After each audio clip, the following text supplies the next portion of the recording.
নৌকো এই যেন কলম বানছি 12 মাসি কাঁঠাল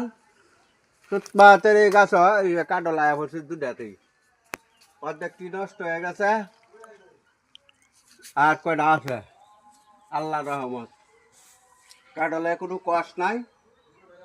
কাঁঠালটা একটু ছোট সাইজ মিডিয়াম খাইতে মিষ্টি হতো না হ্যাঁ কোনো কষ্ট নাই কাঁঠালের ভিতরে আল্লাহ রহমত এবার ফুললে গেছে এই 2 গাছ আল্লাহ খাওয়াইব এই প্রথম হয়েছে না হ্যাঁ এই যে কলম বানছি এই যে কলম বানছি এই যে এই জায়গাটা বড় গাছ এর মধ্যে যে কারো লইছে আল্লাহ দিলে এটা তো বাইঙ্গা ফিরে যাবো গাছ গাছ তো যদি বাইঙ্গা ফিরে যা না না না গাছ ভাঙতো না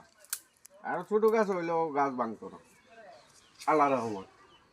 যা আল্লাহ গাছে শুক্রিয়া হাজার হাজার শুক্রিয়া হয়েছে তো আল্লাহ ভরসা এই জলফের কলম বানছি এটা তো মতো ফুলায় করবো আগামীতে ফুল ধরবো